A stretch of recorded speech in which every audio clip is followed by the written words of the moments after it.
లోకంలో శక్తి అంటే ఏమిటి, బలమంటే ఏమిటి, వాటన్నిటికంటే గొప్పది భక్తి అని నిరూపించిన దేవుడెవరో తెలుసా?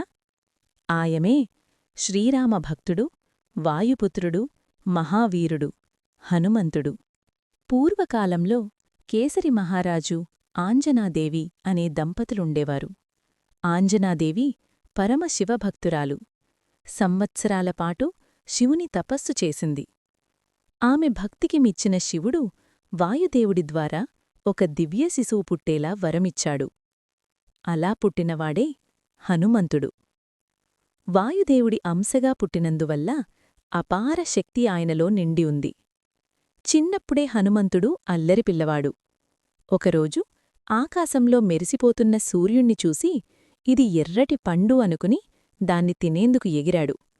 దేవలోకం కదిలిపోయింది. ఇంద్రుడు తన వజ్రాయుధంతో హనుమంతుణ్ణి ఆపాడు. గాయపడి నేలపై పడిన హనుమంతుణ్ణి చూసి వాయుదేవుడు కోపంతో గాలినే ఆపేశాడు. లోకాలన్నీ బాధపడినప్పుడు దేవతలంతా కలిసి హనుమంతుడికి వరాలిచ్చారు. నిన్ను ఎలాంటి ఆయుధం చంపలేకపోతుంది, నీవు అమరుడివి. అపార శక్తియున్నా గురువుల శాపం వల్ల హనుమంతుడు తన బలాన్ని తానే మరిచిపోయాడు. కాని అవసరం వచ్చినప్పుడు మాత్రమే ఆ శక్తి మళ్లీ గుర్తుకొస్తుంది. అదే కాలంలో భూమిపై అవతరించాడు శ్రీరాముడు. సీతమ్మను వెతుకుతున్న సమయంలో హనుమంతుడు మొదటిసారి రాముణ్ణి చూశాడు. ఆ క్షణమే హనుమంతుడి హృదయం పలికింది, ఇవే నా స్వామి, ఇదే నా జీవితం. ఆ రోజునుంచి హనుమంతుడికి రామసేవే ప్రాణమైంది. సీతమ్మ లంకలో ఉందని తెలిసినప్పుడు సముద్రాన్ని ఎవరు దాటగలరు అన్న ప్రశ్న వచ్చింది. అప్పుడు జాంబవంతుడన్నాడు, హనుమంతా, నీ శక్తిని గుర్తించు. ఆ మాటలతో హనుమంతుడు గర్జించాడు.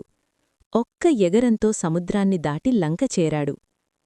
అశోకవనంలో బాధతో కూర్చున్న సీతమ్మను చూసి హనుమంతుడి కళ్ళు చెమర్చాయి. రాముడి ముద్రిక ఇచ్చి, అమ్మా, రాముడు తప్పకుండా వస్తాడు అని ధైర్యం చెప్పాడు. రావణుడి సభలో హనుమంతుడు నిర్భయంగా నిలబడ్డాడు. కోపంతో రావణుడు తోకకు నిప్పు పెట్టించాడు. అదే అవకాశంగా హనుమంతుడు లంకను దహనం చేశాడు. కాని సీతమ్మ ఉన్న అశోకవనాన్ని మాత్రం తాకలేదు. యుద్ధంలో లక్ష్మణుడు మూర్ఛపోయినప్పుడు సంజీవని ఔషధం కోసం హనుమంతుడు హిమాలయాలకు వెళ్లాడు. ఔషధం గుర్తించలేక మొత్తం పర్వతాన్నే ఎత్తుకొని వచ్చాడు. లక్ష్మణుడు ప్రాణాలతో లేచాడు. యుద్ధం తర్వాత రాముడన్నాడు, హనుమంతా, నీవు నా హృదయంలో ఉంటావు. హనుమంతుడు వినయంగా చెప్పాడు, ప్రభూ, నీవున్న చోటే నాకు స్వర్గం. శక్తియున్న వినయం ఉండాలి. భక్తియున్న చోటే నిజమైన బలముంటుంది. జై శ్రీరామ్. జై